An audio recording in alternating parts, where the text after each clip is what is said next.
ನನ್ನ ಪ್ರಶ್ನೆಯಿಂದ ತಪ್ಪಿಸ್ಕೊಳ್ಳೋದು ಸುಲಭ ಅಲ್ಲ. ಮೊದಲನೇದಾಗಿ ಇವತ್ತಿಗೆ ನಮ್ಮ ಸರ್ಕಾರ 2023ರಲ್ಲಿ ಅಧಿಕಾರಕ್ಕೆ ಬಂದು ಸನ್ಮಾನ್ಯ ಮುಖ್ಯಮಂತ್ರಿಗಳಾಗಿರ್ತಕ್ಕಂಥ ಸಿದ್ದರಾಮಯ್ಯನವರು, ಉಪಮುಖ್ಯಮಂತ್ರಿಗಳಾಗಿರ್ತಕ್ಕಂಥ ಡಿ ಕೆ ಶಿವಕುಮಾರ್ ಅವರು ಅಧಿಕಾರಕ್ಕೆ ಬಂದು 3 ವರ್ಷ ಆಯಿತು. ಈ 3 ವರ್ಷದಲ್ಲಿ ನಮ್ಮ ಸರ್ಕಾರ ತೆಗೆದುಕೊಂಡಿರ್ತಕ್ಕಂಥ ಜನಪರ ಯೋಜನೆಗಳು ನನಗೆ ಮತ್ತು ನಮ್ಮ ಮತದಾರ ಬಂಧುಗಳಿಗೆ, ಸಾರ್ವಜನಿಕರಿಗೆ ಖುಷಿ ತಂದಿದೆ ಅಂತ ಈ ಸಂದರ್ಭದಲ್ಲಿ ಹೇಳಲಿಕ್ಕೆ ಬಯಸ್ತೇನೆ. ಮೊದಲನೇದಾಗಿ 3 ವರ್ಷ ತುಂಬಿದ್ದಕ್ಕೆ ಮಾನ್ಯ ಮುಖ್ಯಮಂತ್ರಿಗಳಾದಂಥ ಸನ್ಮಾನ್ಯ ಸಿದ್ದರಾಮಯ್ಯನವರು, ಉಪಮುಖ್ಯಮಂತ್ರಿ ಡಿ ಕೆ ಶಿವಕುಮಾರ್ ಅವರು ಅಧಿಕಾರಕ್ಕೆ ಮುಂಚೆ ಕೊಟ್ಟಂಥ ಭರವಸೆಗಳಲ್ಲಿ 5 ಗ್ಯಾರಂಟಿಗಳನ್ನು ಜಾರಿಗೆ ತಂದು ಅಭಿವೃದ್ಧಿಗೂ ಹಣ ನೀಡಿ ಅಭಿವೃದ್ಧಿಗೂ ಸೈ, ಬಡವರ ಕಷ್ಟ ನಿವಾರಿಸೋದಕ್ಕೂ ಸೈ ಅಂತೇಳಿ ಅಧಿಕಾರ ನಡೆಸಿದ್ದಕ್ಕೆ ಮುಖ್ಯಮಂತ್ರಿ ಸಿದ್ದರಾಮಯ್ಯನವರು, ಉಪಮುಖ್ಯಮಂತ್ರಿ ಡಿ ಕೆ ಶಿವಕುಮಾರ್ ಅವರು, ನಮ್ಮ ಸರ್ಕಾರದ ಎಲ್ಲ ಸಚಿವರಿಗೆ, ಸರ್ಕಾರಕ್ಕೆ ನಾನು ಅಭಿನಂದನೆಗಳನ್ನು ಸಲ್ಲಿಸ್ತೇನೆ. ಗ್ಯಾರಂಟಿಯಿಂದ ಅಭಿವೃದ್ಧಿ ಆಗ್ತಿಲ್ಲ ಅಂತಿದ್ದಾರೆ. ಹಾಗಾಗಿ ವಿಪಕ್ಷಗಳು ಹೇಳ್ತಿರುವಂತೆ ಈಗ 3 ವರ್ಷ ತೃಪ್ತಿ ತಂದಿದೆಯಾ ಸರ್? ನೋಡಿ, ನಾನು ಪತ್ರಿಕಾಗೋಷ್ಠಿಯಲ್ಲಿ ಇದೊಂದು ಹೇಳೋದನ್ನು ಮರೆತುಬಿಟ್ಟೆ. ನಾವು ಒಬ್ಬ ಮೈಸೂರು ಜಿಲ್ಲೆಯಲ್ಲಿ ಸಿದ್ದರಾಮನಹುಂಡಿನಲ್ಲಿ ಒಬ್ಬ ರೈತನ ಮಗ, ಕುರಿ ಕಾಯೋನ ಮಗ, ವಕೀಲನಾಗಿ, ರಾಜಕಾರಣಿಯಾಗಿ, ಮುಖ್ಯಮಂತ್ರಿಯಾಗಿ ಬಡವರ ಪರ ಯೋಚನೆ ಮಾಡುವ ಚಿಂತನೆಯಲ್ಲಿರ್ತಕ್ಕಂಥ ಮುಖ್ಯಮಂತ್ರಿ ಸಿದ್ದರಾಮಯ್ಯನವರು 5 ಗ್ಯಾರಂಟಿ ತಂದಿದ್ದು ಯಾಕೆ ಅಂತ ಹೇಳಿದರೆ, ಏನು 12ನೇ ಶತಮಾನದ ಜಗಜ್ಯೋತಿ ಬಸವೇಶ್ವರರ ಮತ್ತು 19ನೇ ಶತಮಾನದ ಅಂಬೇಡ್ಕರ್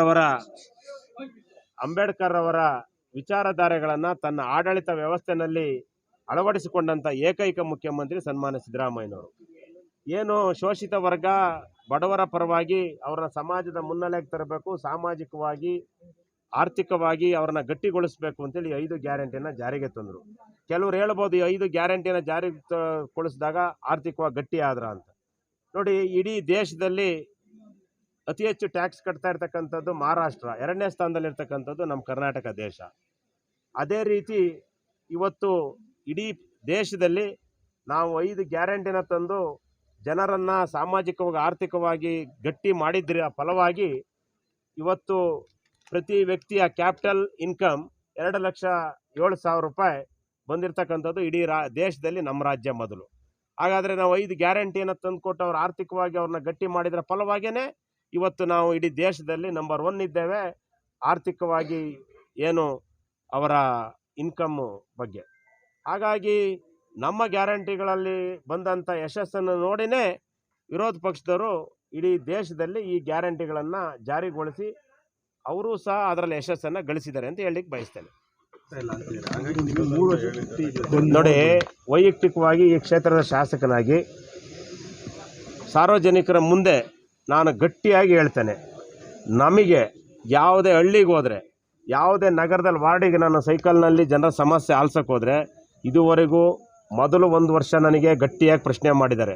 ಏನು ಗುಂಡಿ ಮುಚ್ಚಿಲ್ಲ, ರಸ್ತೆ ಆಗಿಲ್ಲ, ನಿಮ್ಮ ಸರ್ಕಾರ ಗ್ಯಾರಂಟಿ ಕೊಟ್ಕೊಂಡು ನಮ್ಮ ಅಭಿವೃದ್ಧಿ ಆಗಿಲ್ಲ ಅಂತ ಕೇಳಿದ್ದು ನಿಜ, ಇಲ್ಲ ಅಂತ ಹೇಳ್ತಾ ಇಲ್ಲ. ಆದರೆ ಈಗ ಕಳೆದ 1 ವರ್ಷದಿಂದ ನಾನು ನಗರದಲ್ಲಿ ಎಲ್ಲೇ ಸೈಕಲಲ್ಲಿ ಹೋದ್ರೂ, ಯಾವ ಭಾಗಕ್ಕೆ ಹೋದ್ರೂ ತುಂಬ ಸಂತೋಷ ಪಡ್ತಾ ಇದ್ದಾರೆ. ಗುಂಡಿ ರೋಡ್ಗಳು ಇಲ್ವಾ ಚಿಕ್ಕಮಗಳೂರು ನಗರದಲ್ಲಿ ಅಂದರೆ ಇದೆ. ಎಷ್ಟು ಅಂದರೆ 25% ಭಾಗ. ಒಳ್ಳೆಯ ರೋಡ್ಗಳು ಎಷ್ಟಿದೆ ಅಂದರೆ 75% ಭಾಗ. ಇದು ಸಹಜ ಅಲ್ವಾ? ಪ್ರಜಾಪ್ರಭುತ್ವ ವ್ಯವಸ್ಥೆಯಲ್ಲಿ 100ಕ್ಕೆ 100 ಮಾಡೋಕ್ಕೆ ಯಾವುದೇ ರಾಜಕಾರಣಿ ಆಗಲಿ, ಯಾವುದೇ ಪಕ್ಷದವನಾಗಲಿ ಆಗಲ್ಲ. ಹಾಗಾಗಿ 75% ಭಾಗ ನಿಮ್ಗೆ ಯಾವ ರಸ್ತೆಯಲ್ಲಿ ಹೋದ್ರೂ ನನಗೆ, ಯಾಕೆಂದರೆ ನಾನು ಸೈಕಲಲ್ಲೇ ಹೋಗ್ತಾ ಇದ್ದೀನಿ, ನನಗೆ ಗುಂಡಿ ಚರಂಡಿಲಿ ಕಸ ಕಾಣಲಿ ಅಂತಲೇ ಹೋಗ್ತಾ ಇದ್ದೇನೆ. ಹಾಗಾಗಿ ನನಗೆ ತಿಂಗಳಲ್ಲಿ ಒಮ್ಮೆ ನಾನು ಹೋಗುವಾಗ ಬರ್ತಾ ಇದೆ. ಅಭಿವೃದ್ಧಿ ವಿಷಯದಲ್ಲೂ ನಾವು ಹಿನ್ನಡೆ ಬಿದ್ದಿಲ್ಲ ನಮ್ಮ ಜಿಲ್ಲೆಯಲ್ಲಿ. ನನಗೆ ಬೇರೆಗಿಂತ ನಮ್ಮ ಜಿಲ್ಲೆಯಲ್ಲಿ ಹೇಳ್ತಾ ಇದ್ದೀನಿ, ನಮ್ಮ ಕ್ಷೇತ್ರದ ಹೇಳ್ತಾ ಇದ್ದೀನಿ. ಕಡೂರು ಚಿಕ್ಕಮಗಳೂರು ಭದ್ರಾ ಉಪಕಣಿವೆ ನೀರು ನಿಯೋಜನೆಗೆ 3ನೇ ಹಂತದಕ್ಕೆ ಅಪ್ರೂವಲ್ ಕೊಟ್ಟರಲ್ಲ, ಕಾಮಗಾರಿ ಕಾರ್ಯಾದೇಶ ಕೊಟ್ಟು ಕಾರ್ಯ ಪ್ರಾರಂಭ ಮಾಡಿದ್ದೀವಲ್ಲ, ಹಂಗೆ ದುಡ್ಡು ಇಲ್ಲದೆ ಇದ್ರೆ ಹೆಂಗೆ ಕೊಟ್ಟರು?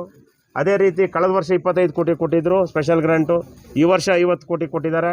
ನಗರದ ರಸ್ತೆ ಅಭಿವೃದ್ಧಿಗೆ ವಿಶೇಷವಾಗಿ 12.5 ಕೋಟಿ ತೆಗೆದುಕೊಂಡ್ಬಂದಿದ್ದೇನೆ. ಜಾಗರ ಬಹುಶಃ ಕಳೆದ 20 ವರ್ಷದಲ್ಲಿ ಜಾಗರ ಹೋಬಳಿನಲ್ಲಿ ಈ ಕಳೆದ 3 ವರ್ಷ ಆಗಿರುವಷ್ಟು ರಸ್ತೆ ಅಭಿವೃದ್ಧಿ ಕಳೆದ 20 ವರ್ಷದಲ್ಲಿ ಆಗಿಲ್ಲ. ಬೇಕಾದ್ರೆ ಅಂಕಿಅಂಶ ದಾಖಲೆ ಸಮೇತ ನಿಮಗೆ ಕೊಟ್ಟಿದ್ದೀನಿ, ಪರಿಶೀಲನೆ ಮಾಡಿ. ಯಾರು ಇದರಿಂದ ಜಾಗರದಿಂದ ನತ್ತಿ ಚೌಕದವರೆಗೂ ಕಾಂಕ್ರೀಟ್ ರಸ್ತೆ ಹೋಗಂಗಿತ್ತಾ? ಇಲ್ಲ. ಅಥವಾ ನಮ್ಮ ಸಿರುವಾಸೆ ಕೊಂಡದ ಖಾನ್ ರಸ್ತೆ ಅಲ್ಲಿಗೆ ಹೋಗಂಗಿತ್ತಾ? ಇಲ್ಲ. ತೊಗರಿ ಅಂಕಲ್ ರಸ್ತೆ ಇತ್ತ ಇಲ್ಲ. ನಿಮಗೆ ಅಂಕಿ ಅಂಶ ಸಮೇತ ನಾನು ಈ ಕಳೆದ 3 ವರ್ಷದಲ್ಲಿ ಜಾಗರ ಹೋಬಳಿಗೆ ನಾವು ಮಾಡಿರ್ತಕ್ಕಂಥ ರಸ್ತೆ ಅಭಿವೃದ್ಧಿ ಮಾಡಿದ್ದೇವೆ. ದೇವನೂರಿಗೆ ಭಾಳ ಗುಣಮಟ್ಟದ 20 ಕೋಟಿ SHDPನಲ್ಲಿ ರಸ್ತೆ ಇನ್ನೂ ನಡೀತಾ ಇದೆ. ಕೆರೆ ಏರಿ ಇದುವರೆಗೂ ಅಗಲ ಮಾಡಿರಲಿಲ್ಲ, ಕೆರೆ ಏರಿ ಅಗಲ ಮಾಡಿದ್ದೇವೆ.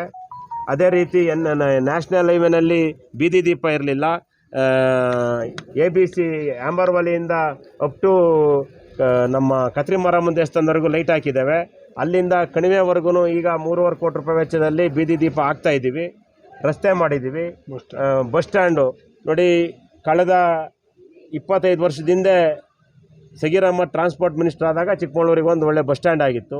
ಇವತ್ತು ಆ ಬಸ್ ಸ್ಟ್ಯಾಂಡ್ನಲ್ಲಿ ಆ ಶೌಚಾಲಯದಲ್ಲಿ ನಮಗೆ ಹೋಗೋಕ್ಕಾಗಲ್ಲ, ಅಷ್ಟು ವಾಸನೆ ಬರುತ್ತೆ. ಕ್ಲೀನ್ ಮೇಂಟೈನ್ ಮಾಡಿ ಅಂತ ಎಷ್ಟೇ ಸೂಚನೆ ಕೊಟ್ಟರು ಅವತ್ತು ಮಾತ್ರ ಮಾಡಿರ್ತಾರೆ. ಆದರೆ ಈಗ ನಾವು 19.87 ಕೋಟಿ ವೆಚ್ಚದಲ್ಲಿ ಮಾಡ್ತಾ ಇರ್ತಕ್ಕಂಥ ಬಸ್ ಸ್ಟ್ಯಾಂಡ್ನಲ್ಲಿ ನಿಮಗೆ ಅಲ್ಲಿ ಹೋಗುವ ರೆಸ್ಟ್ ರೂಮ್ಸ್, ಏನು ಇಂಗ್ಲೀಷ್ ಪದದಲ್ಲಿ ರೆಸ್ಟ್ ರೂಮ್ ಅಂತಾರೆ ಶೌಚಾಲಯಕ್ಕೆ, ಆ ರೆಸ್ಟ್ ರೂಮ್ ಥರನೇ ಇರುತ್ತೆ. ಮಹಿಳೆಯರಿಗೂ ಪುರುಷರಿಗೂ ಅಷ್ಟು ಹೈಟೆಕ್ಕಾಗಿ ಮಾಡಿಸ್ತೀವಿ. ಅದೇ ಮತ್ತು ಅಭಿವೃದ್ಧಿಗೆ ಹಣ ಇಲ್ದಲೇ ಬಸ್ ಸ್ಟ್ಯಾಂಡ್ ಮಾಡ್ತಾಯಿದ್ದೀವ ಹೇಳಿ. ಈಗ ನಿಮಗೆ ಅಲ್ಲಂಪುರಗೆ ಹೋಗೋ ರೋಡ್ ಮಾಡಿದ್ದೀವಿ, ಅಭಿವೃದ್ಧಿಗೆ ಹಣ ಇಲ್ದಲೇ ಮಾಡಿದ್ದೀವ. ತೆಗೂರು ರೋಡ್ ಮಾಡಿದ್ದೀವಿ, ಈಗ ಮೆಡಿಕಲ್ ಕಾಲೇಜ್ ರೋಡ್ ಮಾಡ್ತಾಯಿದ್ದೀವಿ. ಇವೆಲ್ಲ ಹಣ ಇಲ್ದಲೇ ಮಾಡಿದ್ದೀವ. ಗ್ರಾಮಾಂತರದಲ್ಲೂ ಮಾಡಿದ್ದೀವಿ, ನಗರದಲ್ಲೂ ಮಾಡಿದ್ದೇವೆ. ಎಲ್ಲೂ ನಾನಾಗಲಿ ನಮ್ಮ ಚುನಾಯಿತ ಪ್ರತಿನಿಧಿಗಳು, ಅದರಲ್ಲೂ ಪಕ್ಷಾತೀತವಾಗಿ ಕೆಲಸ ಮಾಡಿದ್ದೀವಿ.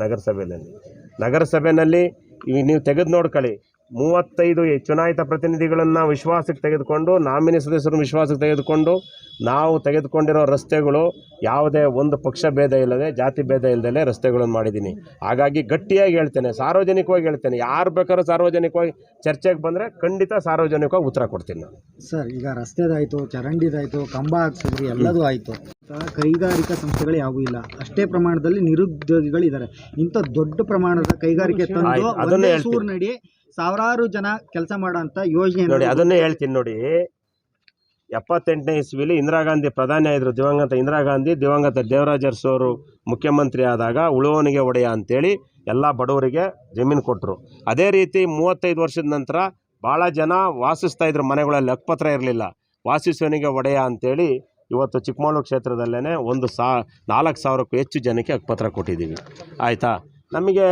ನನಗೆ ವೈಯಕ್ತಿಕವಾಗಿ ನಾನೇ ಸ್ವತಃ ದೇವನೂರು ಭಾಗದಲ್ಲಿ ನೋಡುವಂಥ ಸಂದರ್ಭದಲ್ಲಿ ನನಗೆ ಭಾಳ ನೋವಾಗಿತ್ತು. ಜನ ಅರಸೀಕೆರೆಗೆ ಆಟೋದಲ್ಲಿ ಹೋಗ್ತಾಯಿದ್ರು ಹೆಣ್ಣುಮಕ್ಕಳು ಕೆಲಸಕ್ಕೆ. ಸೊ ನಾವು ಈಗಾಗಲೇ ಸರ್ಕಾರದ ಗಮನ ಸೆಳೆದು ಚಿಕ್ಕಮಗಳೂರು ತಾಲೂಕಿಗೊಂದು, ಕಡೂರು ತಾಲೂಕಿಗೊಂದು 2 ಜವಳಿ ಪಾರ್ಕಿಗೆ ನಾವು ಸ್ಯಾಂಕ್ಷನ್ ಮಾಡಿಸಿದ್ವಿ. 15 ಎಕರೆ ಜಾಗ ಮಂಜೂರಾಗಿದೆ. 15 ಎಕರೆ ಜವಳಿ ಇಲಾಖೆಗೆ ಖಾತೆನೂ ಮಾಡಿಸಿದ್ದೀವಿ. ಇನ್ನು ಸದ್ಯದಲ್ಲೇ ಈಗ ನಾನು ಮುಖ್ಯಮಂತ್ರಿ ನೆನ್ನೆ ಮನವಿ ಕೊಟ್ಟಿದ್ದೀನಿ, 2,86,00,000 ಅಲ್ಲಿ ಮೂಲಭೂತ ಸೌಕರ್ಯಗಳನ್ನು ಒದಗಿಸ್ಲಿಕ್ಕೆ. ಅದಾದರೆ ರಾಜ್ಯದಿಂದನೋ ದೇಶದಿಂದನೋ ಒಳ್ಳೆ ಕಂಪನಿಗಳು ಕರೆಸಿ ಅಲ್ಲಿಗೆ ಪ್ರಯತ್ನ ಅಂತೂ ಪ್ರಾರಂಭ ಮಾಡಿದ್ದೀನಿ. ಇದೇ ಪ್ರಯತ್ನ 20 ವರ್ಷದ, ಈಗ 3 ವರ್ಷದಿಂದ ನಾನು ಪ್ರಯತ್ನ ಮಾಡಿದ್ದಕ್ಕೆ ಈಗ ಇಷ್ಟಕ್ಕೆ ಬಂದಿದೆ. ಇದನ್ನು 20 ವರ್ಷ 25 ವರ್ಷದಿಂದ ಪ್ರಯತ್ನ ಮಾಡಿದರೆ ಇಷ್ಟೊತ್ತಿಗೆ ಜವಳಿ ಪಾರ್ಕ್ ಆಗಿರೋದು. ಸೊ ನಾನು ಯಾರನ್ನೂ ದೂರ್ತಾ ಇಲ್ಲ, ಯಾರ ಬಗ್ಗೆನೂ ಮಾತಾಡ್ತಾ ಇಲ್ಲ. ನಾನೊಬ್ಬ ಪ್ರಾಮಾಣಿಕವಾಗಿ ಬಡವರ ಬಗ್ಗೆ ಕಳಕಳಿ ಇರ್ತಕ್ಕಂಥವನು, ಒಬ್ಬ ಸಾಮಾನ್ಯ ರೈತ ಕುಟುಂಬದಲ್ಲಿದ್ದನು, ಒಂದು ಸಾಮಾನ್ಯ ಟ್ರಾನ್ಸ್ಪೋರ್ಟ್ ಕಂಪ್ನಿಯಲ್ಲಿ ಏಜೆಂಟು ಮ್ಯಾನೇಜರಾಗಿ ಕೆಲಸ ಮಾಡ್ತಿದ್ದನಿಗೆ ನನಗೆ ಅದರ ಕಷ್ಟ ಅರಿವಿದೆ. ಹಾಗಾಗಿ ನಾನು ಪ್ರಯತ್ನ ಮಾಡಿದ್ದೀನಿ. ಈ 2 ವರ್ಷದೊಳಗಡೆ ಫ್ಯಾಕ್ಟ್ರಿ ಆಗುತ್ತಾ ಇಲ್ಲೋ ಗೊತ್ತಿಲ್ಲ. ಚಿಕ್ಕಮಗಳೂರು ಒಳಗಡೆ 100ಕ್ಕೆ 100 ಜವಳಿ ಪಾರ್ಕ್ ಒಳಗಡೆ ಫ್ಯಾಕ್ಟ್ರಿ ಮಾಡಿ ಕನಿಷ್ಠ ಒಂದು 5,000 ಜನ ನಿರುದ್ಯೋಗಿಗಳಿಗೆ ಕೆಲಸ ಕೊಡೋ ಕೆಲಸವನ್ನು ಖಂಡಿತ ಮಾಡ್ತೀವಿ. To the point.